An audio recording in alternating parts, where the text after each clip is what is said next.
these types of mass shootings, this particular one is different. And the reason this is different is because this was executed like with military precision. And I saw that from the very beginning. And I even said, housemate, when it happened, that I guarantee you this person's from the military. And it turns out that they were. Did they catch the person, or is it still at large? Apparently the person is in a standoff, I believe, at this time being. His name is Robert Card. But here's the problem, ladies and gentlemen. And this is all you really need to know about this. This was a guy who was on the FBI radar and was in a mental hospital for 2 weeks over the summer, saying that he was planning to commit a mass shooting and had access to firearms, was militarily trained, and ran a gun range. So this is a guy who was deeply disturbed. But as you can imagine, since we do not have a universal healthcare system in this country and everything is for profit, and they do not really want to keep people in these facilities if it isn't making them more money, then lo and behold, this person was discharged. You allowed an actual threat that was on the FBI's radar. You had him in a position where he could not commit this. And for whatever the reason is, that he was not kept in a psych ward or at least in a mental hospital. He has now committed 18 murders, and countless families' lives have been ruined because of this man who easily could have been prevented from doing this. And I don't want to hear nothing about how, well, you know, if he was this, if you had taken, if he wasn't able to get his gun. This guy was a retired military officer. You are not confiscating guns in this country. It's not happening. Well, and even if you made them illegal, there's too many of them. Like that ship sailed. Yes. And so for the people that are out there that are going to talk about this issue ad nauseum, which is already happening, what a surprise. Talk about the real problem here. Get off the hamster wheel, people. Get off the gun control hamster wheel. That is not why this happened. This happened because our system is broken, completely broken. This didn't come out of left field. The red flags were everywhere for a long time. And every single gun regulation in place wouldn't have prevented this. There's nothing that would have prevented this, because you can get your hands on firearms illegally, just as it's not, especially if you're somebody that has that kind of background and experience. What makes it even worse is that even if you know why this happened, even if the details will eventually come out as to how this could have either been prevented. Oh, thanks. It's not a good look. I told him it's not a good look. He thinks it's for his Halloween costume.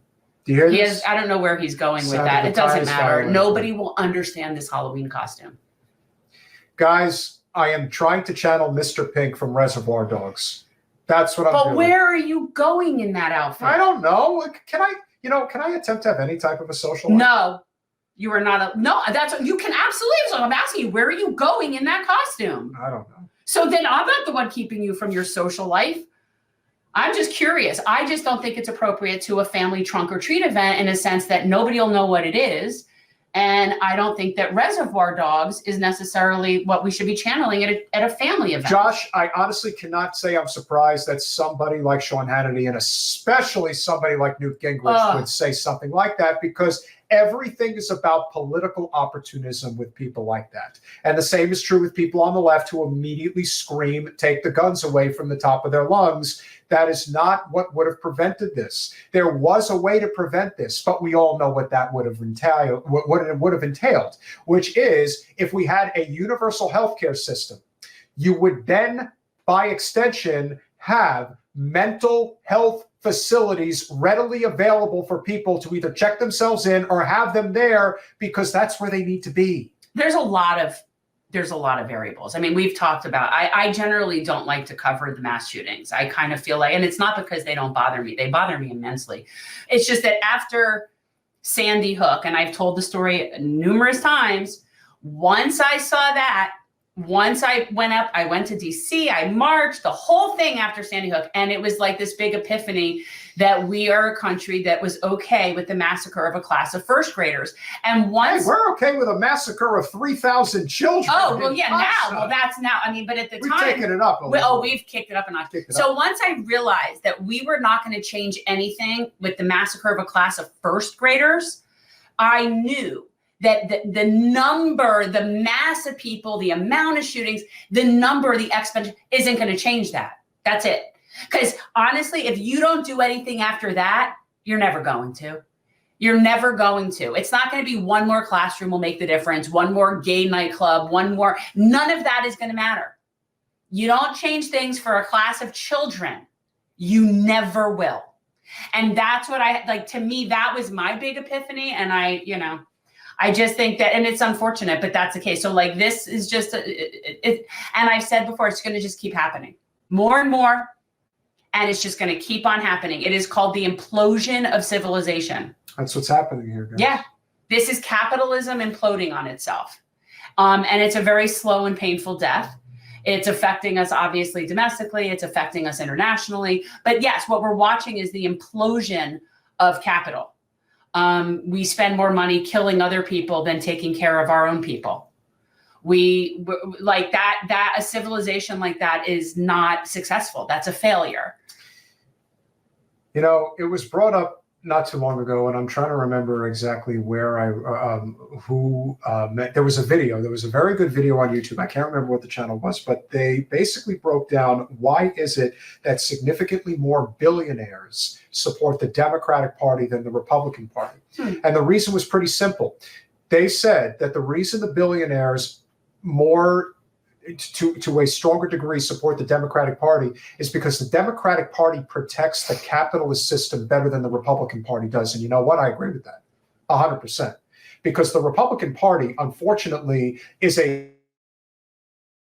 the abyss. What they're basically telling you is kill or be killed. You do not live in a democracy. You live in a constitutional republic that has been overrun by corporate power. And so as a result, you will either be able to swim or you literally will die. Whereas with Democrats, they want to convince you that the system can actually be fixed as it is. Doesn't need any significant changes. You don't need health care. You don't need a living wage. You don't need a universal education system either. No. What you need is a little tweak here and there to convince you that if we do not stay in power, the other side's going to come in and screw you over. So that's why the billionaire class prefers the Democrats to the Republicans. I thought it was just because they're feckless and they don't change anything. So well, that's exactly, well, they like status quo. Absolutely, 100%. And there is nothing more status quo than the Democrats. Mm-hmm. Thanks for watching. If you want to support our mission to transform politics into service, please like this video, subscribe, follow us on social media, and consider joining our Patreon, where you'll get early access to our interviews as well as other exclusive content. Links are in the description. Peace out.